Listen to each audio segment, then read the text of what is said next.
If you are, say, in the wilderness, enjoying the outdoors, walking around all alone, then maybe like in the evening, you suddenly fell upon a pride of hungry, hunting, ferocious lions. But by the grace of God, uh, maybe the national parks warden, chief warden, had maybe armed you with a semi-automatic military-grade weapon, say like an AK-47. And you, therefore, then having fallen upon this hungry pride of lion, they have seen you, they are walking menacingly towards you. Then you quickly reach for your weapon and you point it at the lead animal. At that juncture, what would be the most critical thing on the weapon and for you to do? This is a hypothetical situation. And you see, Kenya is at that point right now. We are faced with such a unique, critical moment. Preachers like to call it a kairos moment. For me, it's more than just a kairos moment. It's almost a life and death thing that we are considering. And you know, it's not completely absurd. Think of the 12 spies that Moses sent out to go and spy, and the report that they would come back with. Think of Esther and the opportunity she had to take. Her uncle Mordecai said, peradventure, God has placed you in the palace for such a time as this. And there are many more moments in the Bible that we can quote. Think of Meshach, Abednego, and Shadrach in Babylon. Would they bow or would they not bow? It was a critical moment for the victory of God. And Kenya is just at that point right now. You know, if I was the one faced with lions like that, the critical working part for that gun at that moment actually would not even be the bullet, it would be the trigger. Because it is the trigger that triggers, as it were, that provokes, that brings the action of shooting for the gun. So the bullet without the trigger mechanism working would be like a stone, almost, at least. And you see, in Kenya right now, we are in, as I told you, a trigger moment.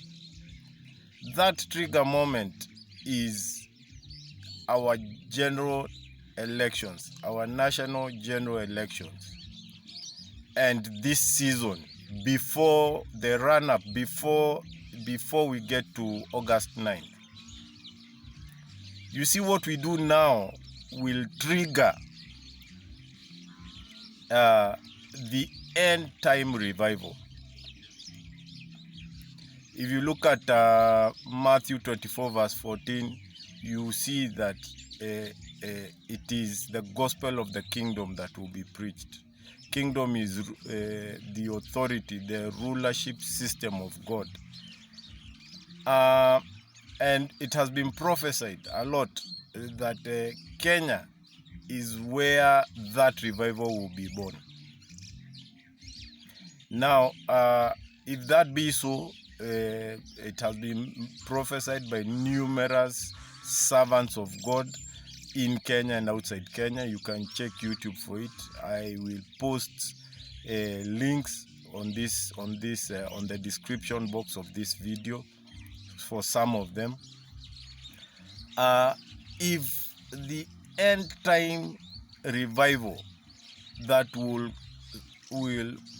burn across the entire globe is being born in Kenya, the trigger action that Kenyans must take for it to be born is the election of God's choices into authority, into governmental positions in our country, and so that the influence of God will start through the action of those God's choices, will seep into our government structure and seep into our societies, into our cultures, and through that then revival.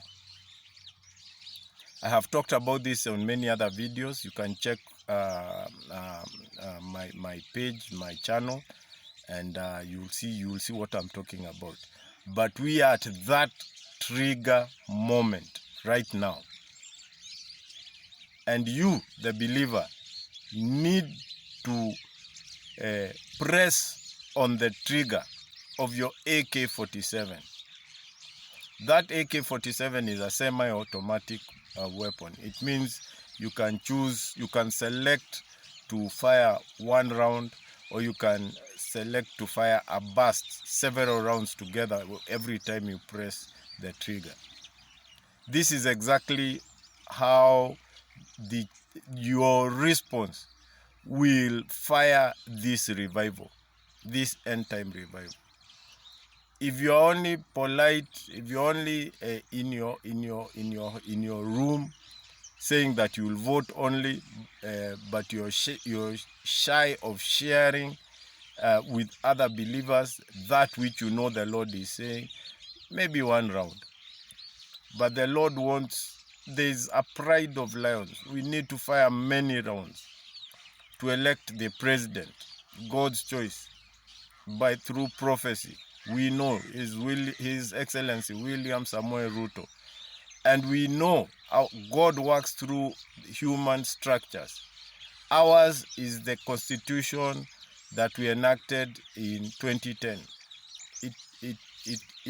It gives the power and the authority to legislate and to supervise all public matters through Parliament, that is the National Assembly and the Senate. And it gives the counties, the county governments, 47 county governments and 47 county assemblies.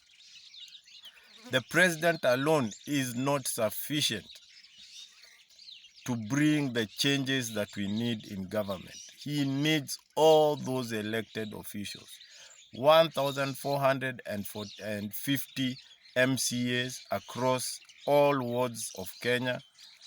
He needs 47 governors, one per county.